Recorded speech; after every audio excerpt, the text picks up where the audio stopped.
Summer loving happened so fast. Tell me more, tell me more. Like, does he have a car? All right, son. No more of my singing. Everybody thanks you for it. Right. Let's put an end to that. All right, son, you ready to go? I'm ready to go. Hello, welcome to Hard Compound, the American take on Formula One. We did not just finish watching a race. There is no race. We are, 2 weeks into this long summer break? I think 2 weeks. Yeah, Europeans, F1, they get a summer break, but not us. Not us, Patrick. We're here. I gotta say, though, seems a little too quiet. A little too quiet. No crazy rumors, no shocking news, no Lewis going to Ferrari, that kind of stuff. No Max signed. Nothing. I'm not sure what's going on. F1's gone too corporate. I'll tell you what. Why don't we just start with a bang? Give me what you think has been the top 5 drivers this year. Top 5 drivers this year. Well, I think I'm gonna give number 1 place to probably to Max. I think it's pretty obvious that that without him, Red Bull is floundering and kind of nowhere. He right now is the only thing holding that team together. Seems like. I mean, car seems tough for everybody except for him. I mean, it seems tough for him too, but he's figured it out. I mean, yeah, maybe you're right. I mean, they're like Horner's without out. Max, they're Alpine. They're worse. Yeah. Horner's gone. Newey left last year. You know, we've got a number of other engineers and folks that have kind of left over the course of the last few years. That team is kind of struggling where it's at right now, and maybe they threw all their eggs into the 2026 basket. I don't know. But right now, 2025, they're kind of shit, and Max is holding the whole operation together by his just sheer talent, pretty much. Yeah. You are right about that, and I shouldn't say they put all their eggs. I disputed when you said, maybe they're just putting everything into 2026. But I mean, with Honda going away, with Ford there, building their wind tunnel, it's a complete change at Red Bull. So I mean, there's just all kinds of turmoil there. So yeah. So I think I know he's really not in the championship fight, and doesn't really look like he's going to pose too much of a threat. But it just seems unreasonable to me that at that team, in that car, where we've seen a total of maybe 7 points from the other 2 drivers, that Max has foiled McLaren's plans time and time again this season for, a 1-2 finish or a sprint win or whatever it might be. He's the one guy this season that has really put any pressure on them during any race. Obviously, they kind of know they don't really care about him. He's not really their rival in the championship race, just due to their dominance. But he's the only one that has looked capable of, getting in between them, putting them off their game, that kind of thing. You're right. I mean, flashes from George, flashes, desperate signs from Charles. Really nothing from Lewis Hamilton, not really. Yeah, you're right. McLaren's got a dominant car, and really Max is in that garbage car is the only one really forcing them to fight. Yeah, so I mean, if we're talking about the rest of the top 5 filling that out, I think you got to look to both of the McLaren drivers. So far this season, I think both of them have had their ups and downs, but Oscar's hanging on to that top spot right now, so I'm going to put him just ahead of Lando. And then I think following closely behind, and I am surprised by this, George Russell. He's had a very quiet but really, really good season so far for Mercedes. Sitting ahead of both of those Ferrari drivers. Is he still behind Max by a little ways, I think, but I mean he's had a very good season so far. And I mean, we're 2 weeks in. He's not signed for next year, right? I don't think he is. I don't think either him or Antonelli are signed for next year. I think Antonelli got the total Wolf 1 year special, but I mean, yeah, that will be an interesting thing to figure out, because obviously Toto was, pushing the Max train there for a while, and I think just getting Red Bull mostly riled up. I don't know that he had a strong desire or push to actually sign Max. But I think since that has gone away, it becomes maybe easier for George to sign. I'm just surprised it hasn't happened yet. Yeah. And I mean, all Max cares about really is racing. I think Toto would love Max. It's just Max's baggage. It's his dad, his wife. I think they're married now, right? I mean, yeah. They're a bit of a headache, I think. Max is fine though. It's as buttoned down as they come. I think, yeah. If it was just Max, then maybe that's easy enough to deal with. But I don't know. And then locking down this 5th spot, though, that's a tough one to me. I think there's a few drivers that I kind of want to give some props to. So I think Charles has been a pleasant surprise to me. I thought he would sort of cower under the Hamilton pressure, and he's kind of stepped up, especially recently, and done quite well. I think another driver that you could look at in that spot is Hülkenberg, going to Sauber in a team that just barely scraped by with a couple of points last season, and he has been quite impressive. Although his teammate recently has looked maybe even better. But on the whole, so far, about halfway through the season, I think Hülkenberg has done very well. And then last one, I'll say Alex Albon at Williams. I mean, they have been a good surprise as well so far this season. So I think he's done quite well. So I guess if we're going top 5 and I have to pick one of those guys, I am just going to say the old man Hulk has been my 5th best driver of the season so far. He has had a really great season and finally got that podium. Yeah, so you have Max, Oscar, Lando, George Russell, and then Hulk, Nico Hülkenberg. I would add Alonso, and I think it's partly because he's an old man. I mean, he's close to 45. Okay, this isn't Indy. This isn't F1. He's F1. He's close to 45, and I mean, we're seeing Lewis Hamilton struggles. It's just like Alonso just gets the best out of the car, always. So I'd add him. Who do you think deserves it more? I mean, McLaren is dominant. It's extremely unlikely anyone catches them. Who do you think deserves it more, the championship, Oscar or Lando? Well, I don't know that I've seen either one of them really want to take control of it. I think Oscar has been a little bit more aggressive, and I like that.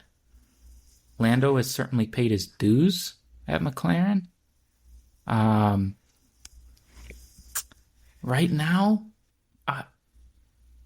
I don't know. I think it's just a weird season because you almost go like well, does either one of them really deserve it? I mean, at least, when Mercedes was so dominant, it was like, yeah, well, Lewis is crushing people. And he's crushing everybody, including his teammate. And in this race, it's like, yeah, both of you kind of blow it when the time comes. So what's that about? Right. Yeah, that's a good point. I think right now, so far, Oscar has edged out Lando this season. I think he's remained a lot calmer under pressure and has kind of has been the better driver so far. So I'd give him the slight edge in terms of deserving it. But I'd like to see a bit of a fiercer battle. And I think this is the problem with how McLaren have kind of handled the situation, is that they're kind of like, oh, yeah, totally battle, yeah. But also don't do that at all. You know what? Don't talk back. Just let your teammate pass. Blah, blah, blah. I'm like, nah, dude. You know what everybody wants to see? The same fight that Max and Lewis had in 21. Yeah. That's what everybody wants. Yep. So do that. Right. And McLaren is so far ahead. They can, Yeah. I mean, it's the cost, they crash into somebody, but still. Yeah, I mean, you mentioned Leclerc earlier. How must he feel? Dude driving the Ferrari. It's like, look, in his whole time, he's had a solid car, one of the better cars. But Lewis always had the better car until Max had the better car. And these are two of the greatest ever. And finally, Charles is Lewis's teammate. Lewis doesn't have a better car. Max is driving a brick. But that McLaren is just so much better. I mean, man, Charles Leclerc must just be like, what the hell do I got to do? Yeah, I mean, the Ferrari this year, we kind of thought they were going to come in. They went on a heater at the end of last season. Yep. We're pretty close to catching McLaren,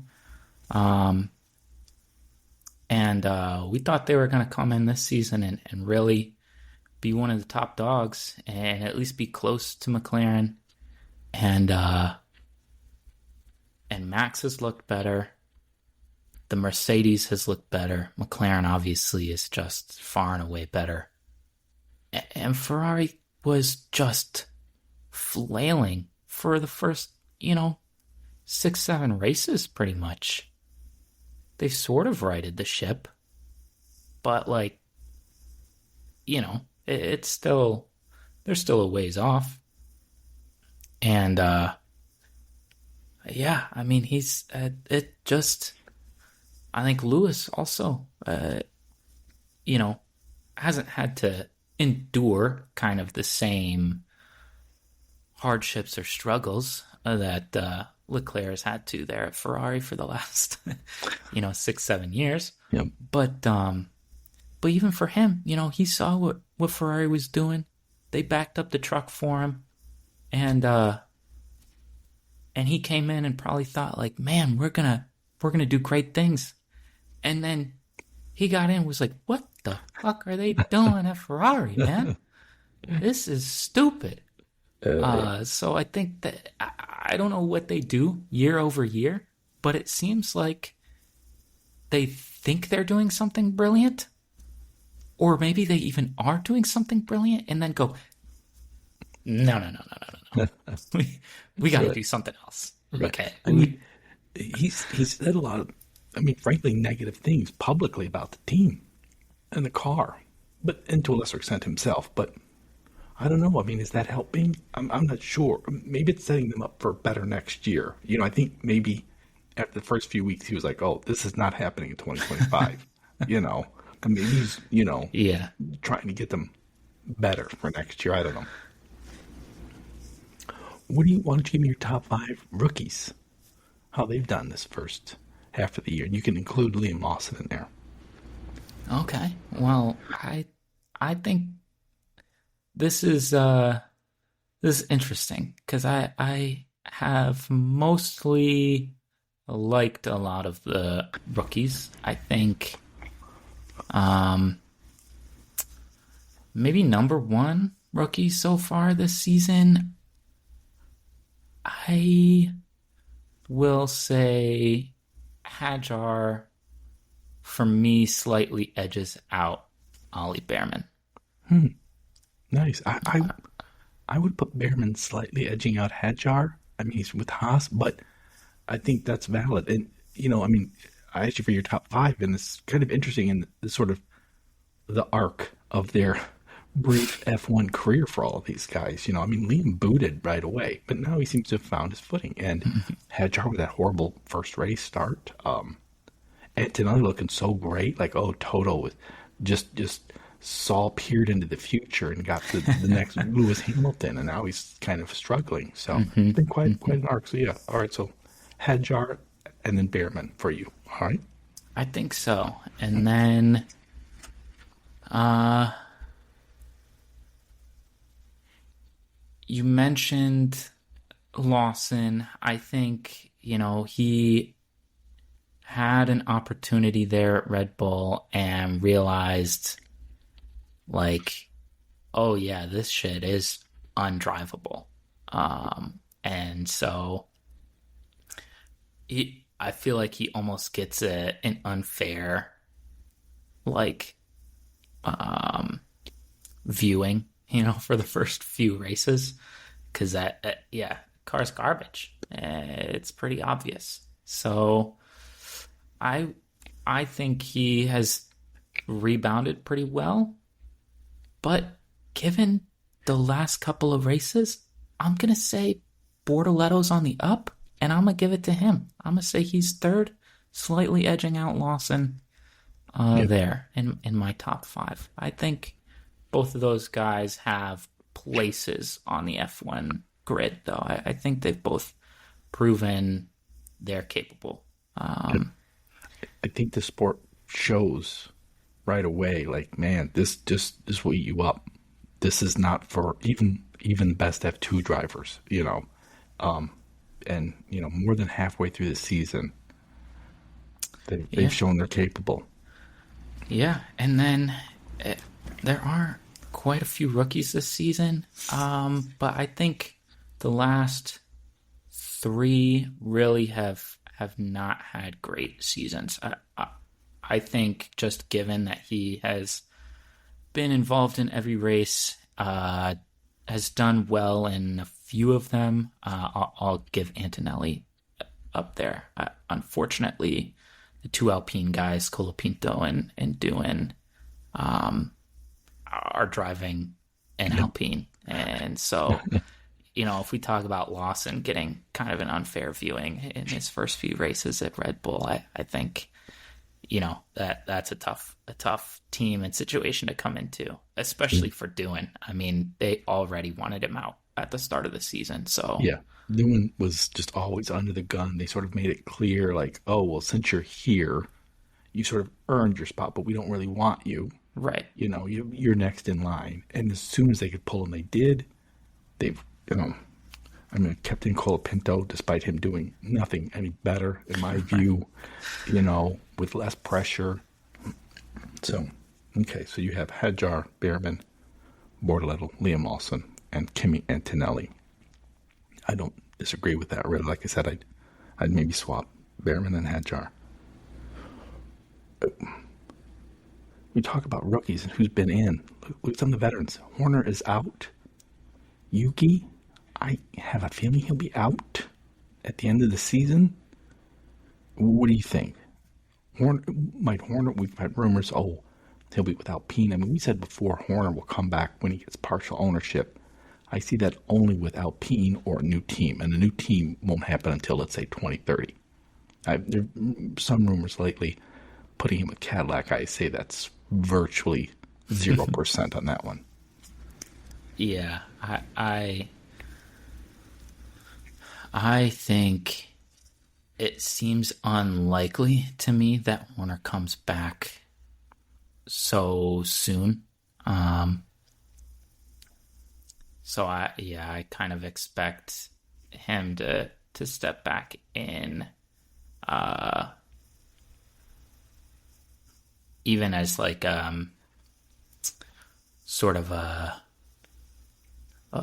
consulting role, not even just as a team principal, but just like kind of, how Adrian Newey is working as a consultant for Aston. So I don't see him, stepping into the deep end until maybe he does get some kind of share of a team, right? And that I don't think is going to happen for a while unless like Lawrence Stroll or somebody is like, nah, this is how I'm going to build this team, right?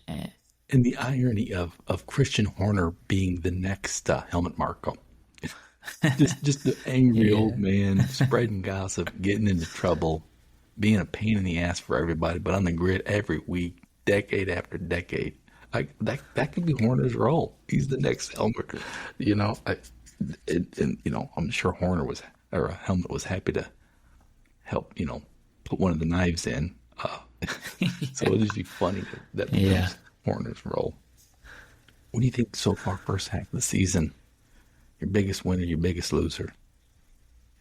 Let's see. Biggest winner, biggest loser. I guess I gotta go. Ooh, big winners? Maybe just McLaren as a whole. Zach Brown, maybe a big winner. He's just having a time. He's got McLaren at the top in F1.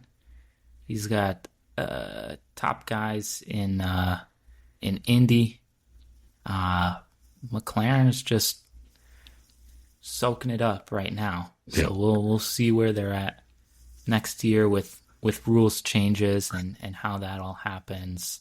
I think he's done a good job, and he likes the spotlight, so he likes being at the top right now. Oh yeah, and I mean, all credit to him. Dude's been talking shit for 3 years, I know. Done nothing. Boom! It all came together this year, and at F1 at Indy. He snagged Oscar Piastri from the Alpine debacle. They got Dominic Carr. There's basically no way they're losing the championship. He's going to have the Drivers' Championship and the Constructors this year. Boom. Yeah. I'm Zach Brown. All right. Who's your biggest loser? Biggest loser, I think.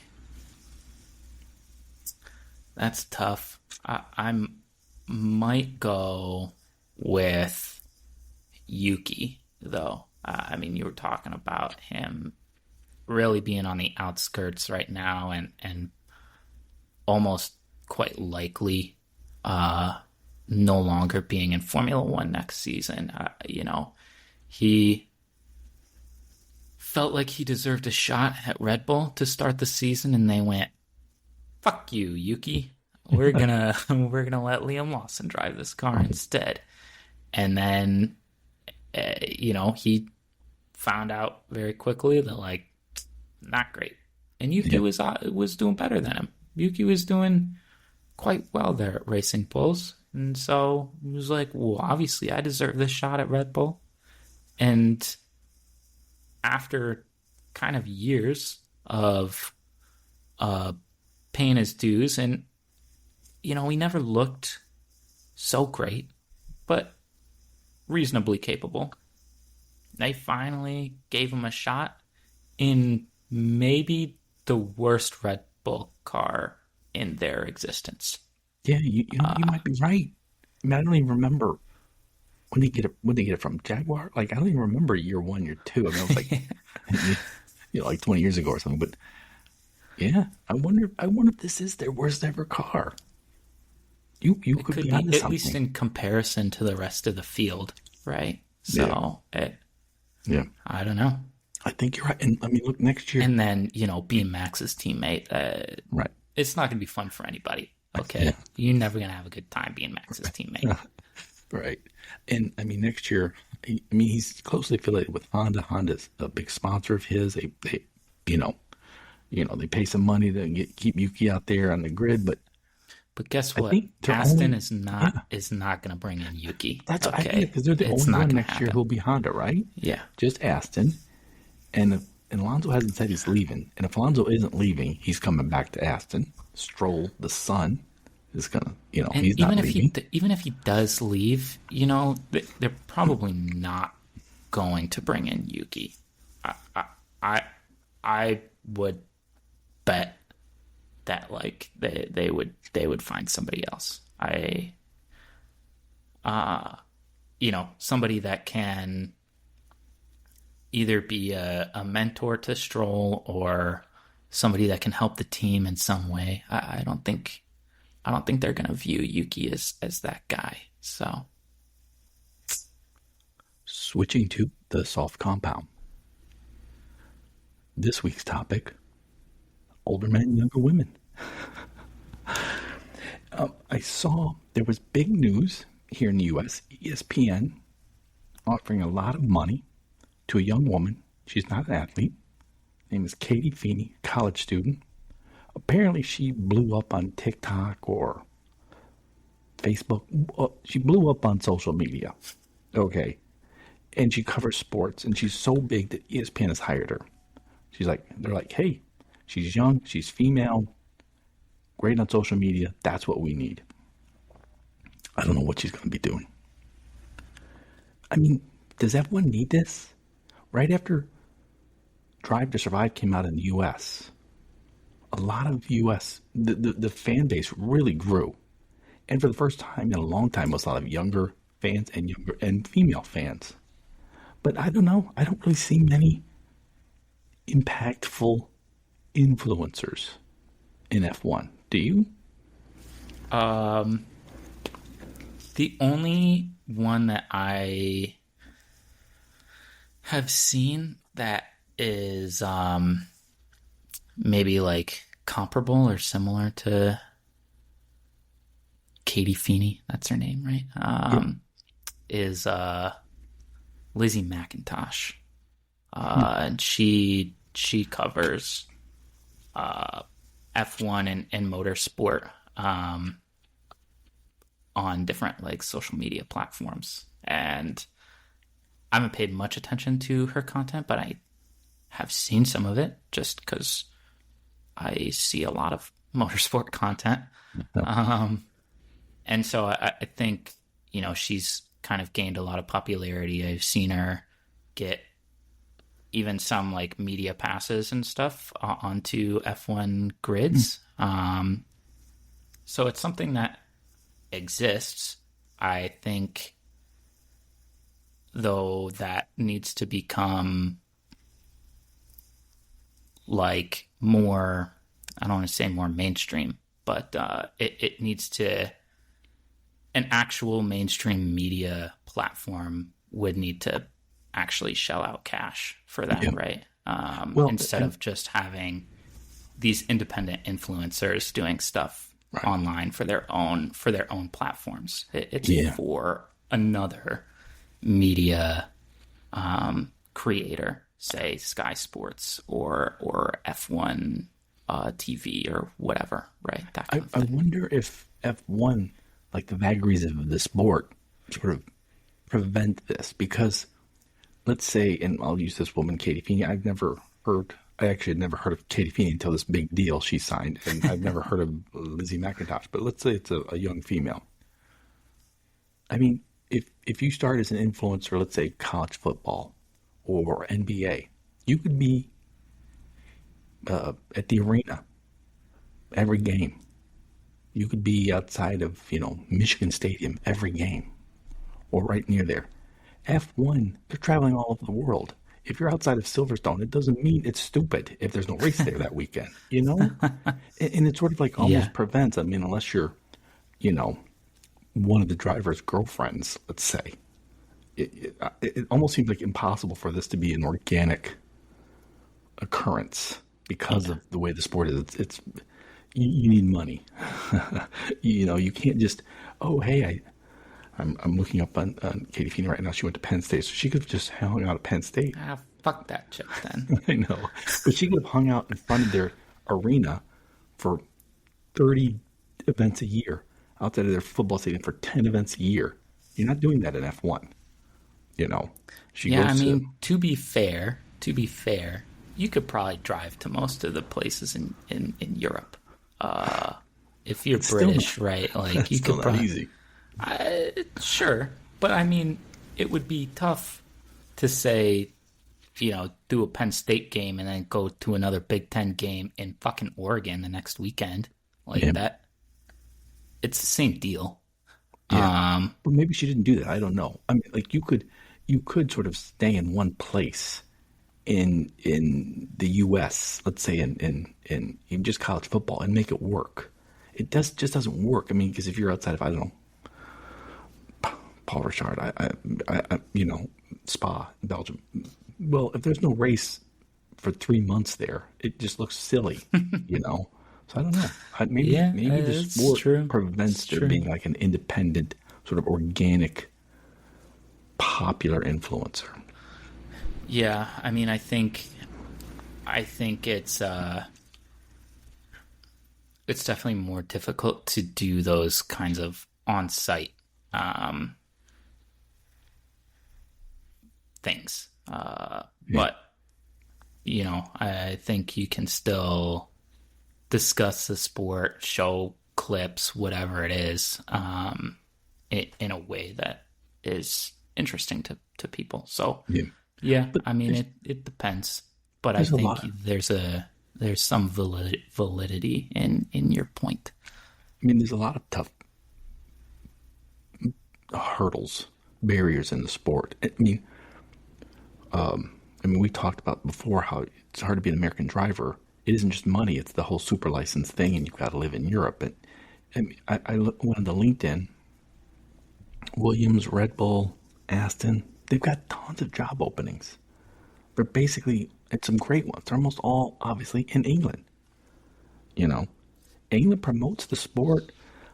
They promote the jobs being there. Those are great jobs. And if you're an F1 fan and talented, it's hard for an American to have a shot at that. And I don't blame England for wanting to hold on to that.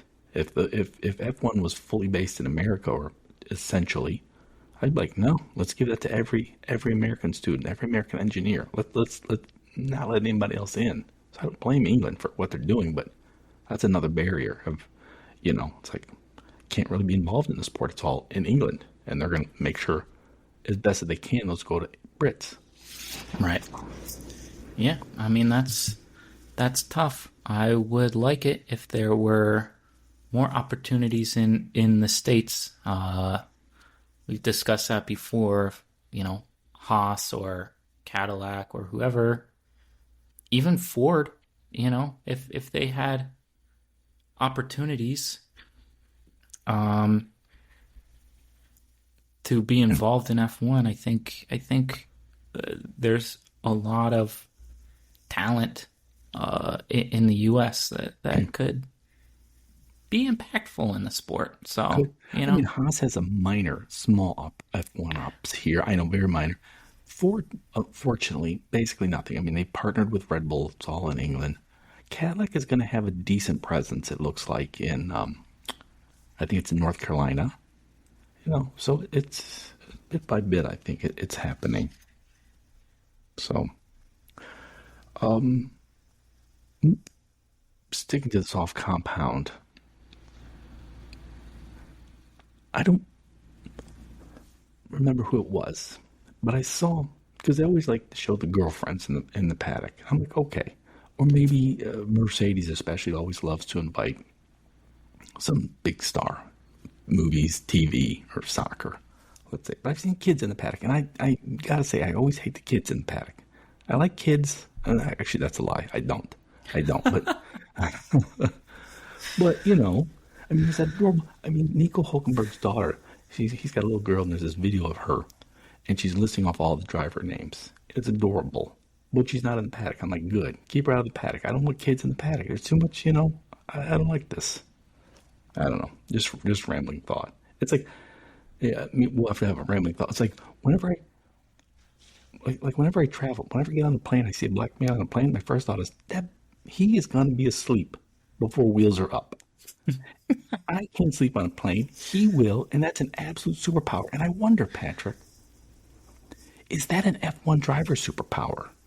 Like, they're all over the world. And they somehow are able to perform. I mean, fly to Japan and then fly back to America. See what that does to you. But if you could just sleep at any time, anywhere, I think that's a rare, rare talent. And I'm like, I think this is an understudied F1 superpower. Maybe. I don't know. I think probably they got real nice, cushy planes. Maybe a whole ass bed on them planes. So, who's to say? I don't know. I think maybe it's a superpower, but maybe also they just have nice shit. So. Right. Okay, I know I'm rambling. I'm just sort of looking at the F1 website and just looking at there's just been this dearth of news. And by the way, the F1 website is garbage. They've redone it, and it appears to me they've decided oh, someone has convinced the owners of F1 that their website must be 100% optimized for mobile screens and teenagers. And as an old man, I just want to say I don't like it. I don't like it at all. It's hard to find stuff. It's just sort of haphazard. It's like thrown together. I think it's supposed to be, it's fake serendipity. I don't particularly like it. I just want to say that. Across the line, that is our segment where we predict the top 5 for the next race. I'm pretty sure we've already predicted our top 5 for the Dutch Grand Prix. So how about we do this instead, Patrick? What do you have? Your top 5 finishers. What do you think it's going to play out for 2025? It's going to be Lando. It's going to be Oscar. Who's in third, fourth? Is George going to usurp Max? Give me your top 5 finishers. Top 5. 2025. Top 5 finishers 2025. All right. We'll run through this real fast. I'm going Lando Oscar. Ooh. Lando gets his championship. Yeah. I think everybody wants that to happen. And by everybody, I mean all of McLaren, except for Oscar, wants Right, that to except for happen. Oscar. Yep. Then I'm going George, Charles, Max. Wow. Yeah, so even Max he can't keep that car going. It's just I don't even bad. know how he has as many points right now. I mean, how is he in third now? Yeah. That is ridiculous. I just can't believe that he would be able to keep pace with a charging Mercedes and Ferrari with a team that without him scores 7 points in half a season. Right. Look, there's something wrong there. Yeah. The fact that he's in third right now is unreal. Yeah. And it looks like he's coming back, which is crazy to me. A few years ago, I predicted, because there's 3 champions on the grid. Once Max got his first championship, they put 3 on the grid: Max, Lewis, and Alonso. I predicted it would remain that way until 2026, at which point there would be only 1 Max, because I assumed Alonso would have retired. I assumed Lewis would have retired. Max, and it doesn't look that way. It appears, we don't know for sure, but it appears Lewis and Alonso will both be back. Max will be back. That's 3 championships. But now we're going to get a new one, which I had not expected. So, well, here's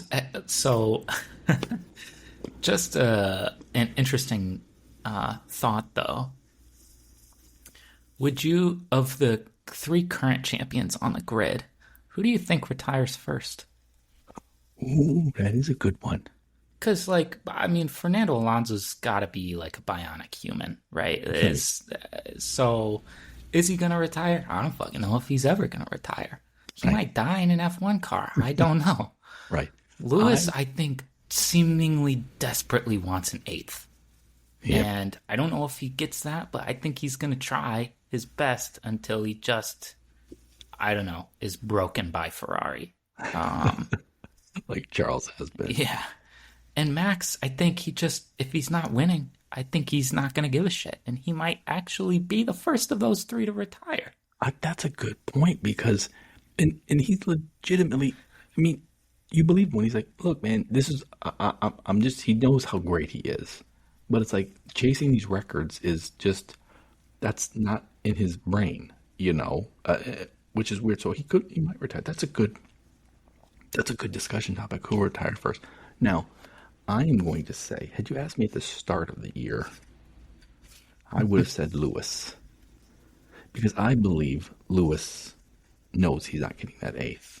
And I think he was like, oh, I'll sign this big money deal with Ferrari. I'll drive. I'll do great at Ferrari. I'll be a brand ambassador. I'll be making more money than anybody ever imagined. But I think this year he's like, no, I'm not retiring on this low point with this garbage car and this team that doesn't know what they're doing. So I think he comes back. And I think Max comes back. And I think Alonso, time just catches up with him. He's just like, nope, cannot do it. So that's a great topic. So I think it's going to be Alonso as the first to retire. And you think the season will play out with Lando, Oscar, George, Charles, and Max. And I 100% agree with that, but I can't go along with it. We have to have some sort of disagreement. So I'm going to flip it and say Oscar, Lando, Okay. George, Charles, and Max. Because I think if Oscar does win the championship, then he will have done it fully deserving it. I can't necessarily say the same about Lando. Maybe he does. Maybe he is just a badass in the second half of the season and takes no prisoners and is like, look, Oscar, I'm just better than you. And that's how it's going to be. Could be. But if Oscar wins it, I think 100% he will have deserved it over Lando. Yeah. And on that point, I believe the entire team is behind Lando and helping Lando and wants Lando to win and is doing everything they can to make sure Lando wins, not Oscar. However, I think the last couple weeks, Lando's got his head on straight now. And I think not only will he win, despite what I just said, but he will win by a sizable amount. So, all right, no crazy predictions this week. A while ago, I said, hey, let's talk about, because this is the 75th year of F1. In 75 years, it'll be F1 2100. And I said, maybe we'll talk about that. But I think that segment got cut. But I did want to read what you sent me, okay? Sure. So, F1 2100. That's in 75 years. F1 will grow so much there will be 15 teams with 3 drivers each on the grid, a total of 10 power unit manufacturers. I believe this. I love this one. Max Verstappen's great-grandson will enter F1 as a rookie driver. Could you imagine? The year 2100, you get another Verstappen on the grid. I tell you, I mean, it's amazing, They're going to be like the Andretti's. Yeah. Most ownership rights will be split between America, Saudi, and China. That includes the teams, the big media ecosystem, F1 and FIA. I believe that. I believe old Europe is going to lose its stranglehold. I think it's going out. Yeah. Yeah. 30 races on the calendar. The premier races will be Las Vegas and Macau, 2 of the world's gambling capitals. Mm-hmm. Yeah, we'll see that. At least one oval, maybe back at Indy. Oh, can you imagine? An F1 oval race, I think, would be sick. That would be. I think that would be fucking cool. That's why I wanted to include it. Yeah, actually, you know what? Just fucking build a F1 purpose-built track. And here's what the track is. It can hold all 30 cars that you've got predicted, right? You've got like 45 cars. 45. It can 45 cars. It'd be like the Kentucky Derby, but we got 45 cars lined up. And it's a cement Or just no, it's a 150-mile track. It's just a straight line for 150 miles. We'll put this in the fucking desert of the U.S. Okay. Okay, so now you're talking about Speed Racer, I think is what you're talking about. That would be awesome. This is Death Race. This is Death Race now. Right. Just boom. Or no F1 cars are probably. I'm dating with a Cannonball Run. There's like 45-year-old movies. Got Jackie Chan, got Burt Reynolds, this Roger Moore's fun movie. We do that F1 cars, but in Cannonball Run. But I still like my idea, just like a 150-mile track, just straight. It's just great. Oh, that'd be awesome. What else you have? Top 15 drivers get points. The influence of F1 will grow so much that karting will be an Olympic sport. Oh, yeah. I mean, they got everything as an Olympic sport. Karting. They got motherfucking breakdancing as an Olympic sport. Put in go-karts. Okay, come on. That is true. Fans will be able to, quote, ride alongside drivers in the metaverse or various other virtual reality platforms. Yep. And the big one, which I agree with, despite or even with all the advancements in battery and electric powertrain development, the lure of an ICE engine means F1 cars will be powered by V10 biofuel hybrid systems capable of generating 1,500 horsepower. 1,500 horsepower. Right now, they're capped at around 1,000 horsepower, I think. So, but yeah, I don't know. I think F1 2100 is going to be fucking cool. So it will be. It will be. Yeah. Good Lord will. Good Lord might be willing. No, he ain't. The good Lord ain't not gonna let me be around for F1 2100, sadly. So you got a shot. We'll see. It's a shot. It's a small, but you got a shot. All right. I want to thank you all for listening to everybody's most beloved father and son F1 podcast. It is much appreciated, and we are lights out. See ya. Thanks for listening. You just finished listening to Hard Compound, recorded in Ann Arbor, Michigan, and around the world.